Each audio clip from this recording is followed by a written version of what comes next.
Hello mga kol, welcome back na naman dito sa ating YouTube channel. For today's video mga kol, pakita natin yung ating bagong finish na unit.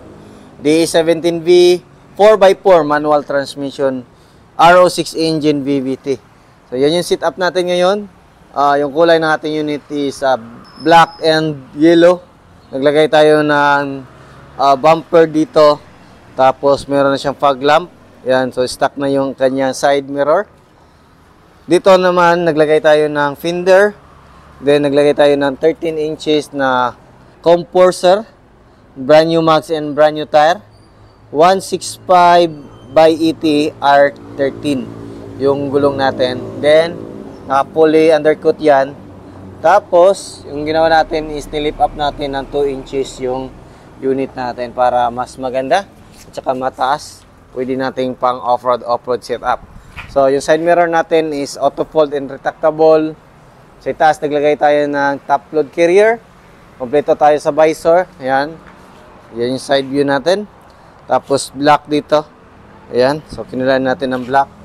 Dito naman, kinulayan natin yung ating brake drum na kulay red. Tapos, yun. So, makita natin, mud terrain. Lifted ng 2 inches. Yan yung lift up kit natin gamit. Ayan. So, solid yan. Dito naman sa likuran, kita natin, naglagay din tayo ng spoiler. Yan yung spoiler natin. Tapos, naglagay tayo ng aluminum ladder, gas tank container. Tapos, dito naglagay tayo ng strip board. Stock lang yung ating tail light. Then, naglagay din tayo ng plate holder para hindi mabend yung plaka natin. Then, meron tayong camera. So, yan yung reverse camera natin. Yung spare tire natin, mga kol, is nandito sa ilalim. Ayan. So, fully undercut yung ilalim natin, mga kol. Ayan yung setup. Tapos dito naman sa loob. So, yun. So, dito makita natin, brand new yung matting natin. Naka-VIP setup yung ating ceiling. Tapos, captain seat. Yan yung likuran ng ating minivan. Yan. So, check naman natin dito sa loob. Yan. Manual sliding mga kol. Walang power slide sa mga DE17 variant. Meron siyang headrest, armrest, VIP setup yung puwan natin. Power window na din yung ating sliding. Meron tayong bottle holder or cup holder dyan sa gilid. Naka-brand new na din yung matting dito. Naka-plastic cover dito na side. Tapos dito yung ating jack at saka tie wrench. Ayan. So, yan yung mga frames natin. Nandyan. Dito naman, all power. Meron tayong bottle holder. Cup holder nandito, digital temperature gauge. Then dito yung ating fog lamp switch, then yung ating headlight adjuster. Then yung ating 4x4 switch. So makita natin, yan yung clutch pedal natin. Yung gitna is yung ating brake pedal. Then yung gilid is yung ating accelerator pedal. So yan, ito yung cluster panel sa non-turbo. Wala siyang RPM. Tapos dito, naka 7 inches touchscreen stereo with reverse camera tayo. So, yan yung kulay ng ating dashboard. Stock lang yung ating steering wheel. Tapos dito, yung ating shifter. 5-speed manual transmission. Dito yung ating aircon switch. Hazard switch natin. Then dito yung blower natin. Yan. Dito naman, naglagay tayo ng extra mini fan based sa request ng ating client. Then, meron siyang headrest, handbrake. Ito yung upuan natin, VIP setup. Tapos yan, meron tayong extra lagayan. Ayan yung alin sa ating gulong. Yun, glove box. Diyan. Handa rin natin yung makina. Ayan. So, make sure naka-neutral. Ayan. Ayan. Ayan yung digital natin. Temperature gauge. Ayan. So, 7 inches stereo. Ayan.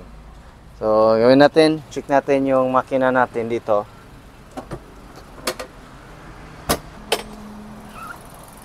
So, ito yung makina natin. Dito tayo mag-refill ng ating engine oil, PCV valve, injector natin. Tapos yung ating oxygen sensor nandyan. So, lipat naman tayo sa kabilang side. Oo, no?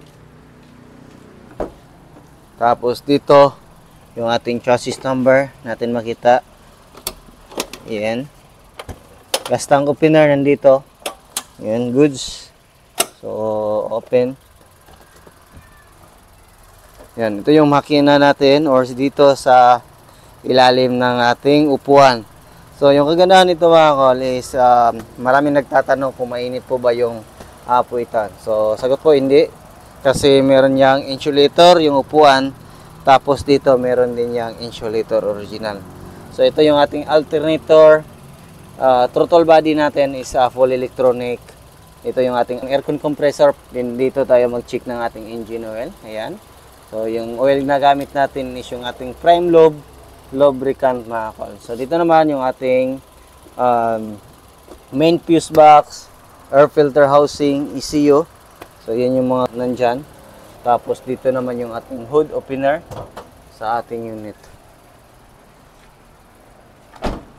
Yan. So, yan yung setup dito. Ito yung stick natin. Yan.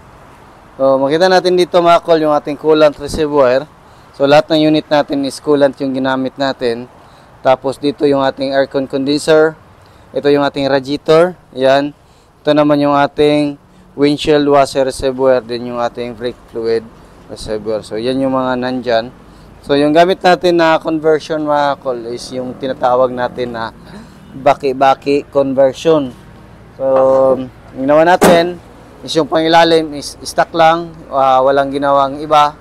Tapos, naglagay lang tayo ng dalawang gear box para mailipat natin from right hand drive to left hand drive yung ating sasakyan.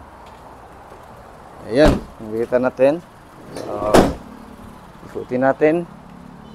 So, yan yung setup natin ngayon dito mga kol. So, yung presyo nito mga kol is nasa 450,000 yung ganitong setup ng kol. DE17V na 4x4 manual transmission.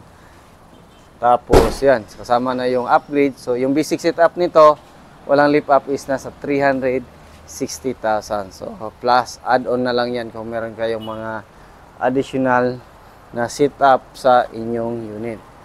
Yan, so sa hindi nakaalam, nag-accept din tayo ng repair and maintenance dito sa shop natin.